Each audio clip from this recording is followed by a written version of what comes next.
మన TDP party ఎప్పుడూ కూడా ఇటు కార్మిక పక్షపాతిగానే వ్యవహరించింది. మన జెండాలో కూడా నాగలి, ఇళ్ళు, అలాగే చక్రం చిహ్నాలుగా ఉన్నాయి. అందులో కార్మికులకి చక్రం చిహ్నంగా పెట్టిన గొప్ప పార్టీ మన తెలుగుదేశం పార్టీ. ఈ రోజున గడిచిన 5 సంవత్సరాలు కూడా Jaganmohan Reddy speed of closing business అనేది సిస్టాన్ని ఫాలో అయ్యారు. త్వరగా సాఫ్ట్వేర్ కంపెనీల నుంచి జాకీ లాంటి అండర్వేర్ కంపెనీల వరకు కూడా ఈ రాష్ట్రాల నుంచి తరిమి కొట్టాడు ఆయన. ఒక విజనరీ ఉన్న నాయకుడు లేకపోతే ఏమవుతుంది రాష్ట్రం అనేది రాష్ట్ర ప్రజలందరూ చూశారు. ముఖ్యంగా ఇటు భవన నిర్మాణ కార్మికులు అందరూ కూడా ఊచకోతకు గురయ్యారు. మరి మన మంచి ప్రభుత్వం వచ్చిన తర్వాత రాష్ట్రానికి వెల్లువలా పెట్టుబడులు వస్తూ ఉన్నాయి. ప్రతి చోట మాట్లాడుతూ ఉన్నారు. పెట్టుబడులు లక్షల కోట్లు వస్తూ ఉన్నాయి. 20 లక్షల ఉద్యోగాలు ఇవ్వడానికి సర్వం సిద్ధమైంది ఈ మంచి ప్రభుత్వాన్ని. కాకపోతే ఆల్రెడీ ఎప్పుడైతే అమరావతి అభివృద్ధి పనులు కానీ ఇక లక్షల కోట్లు పెట్టుబడులు రావటం కానీ ఆల్రెడీ 20 లక్షల మంది ఉన్న భవన నిర్మాణ కార్మికులు ఆల్రెడీ ఉపాధి పొందుతూ ఉన్నారు.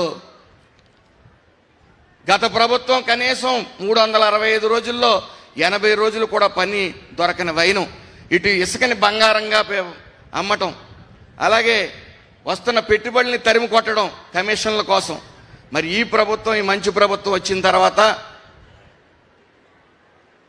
అభివృద్ధి అంటే భవనాలు కట్టడం మాత్రమే కాదు, అభివృద్ధి అంటే భవనాలు కట్టే కార్మికులు వాళ్ళ జీవిత పరిణామాలు మెరుగుపడాలనే ముఖ్య ఉద్దేశంతో ఏదైతే డూప్లికేషన్ పేరుతో 1214 మెమో రిలీజ్ చేసి భవన నిర్మాణ కార్మికుల సంక్షేమ పథకాలను రద్దు చేయటం, వాళ్ళు పని దినాలు లేకుండా వాళ్ళని రోడ్డు మీద పాడేయటం, వాళ్ళ జీవితాల్లో చిమ్మ చీకటి నెలకొంది.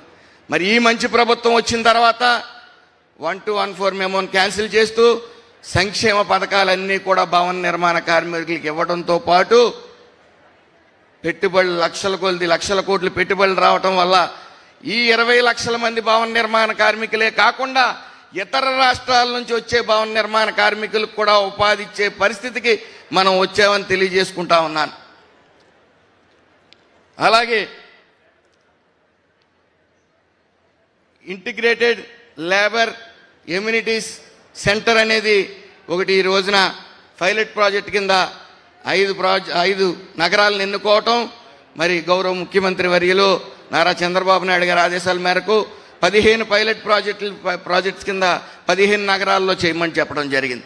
జట్టు కూలీలు, కార్మికులు అందరూ రోడ్డు మీద పని కోసం నిరంతరం వెయిట్ చేయటం, కొంతమంది యజమానులు తక్కువ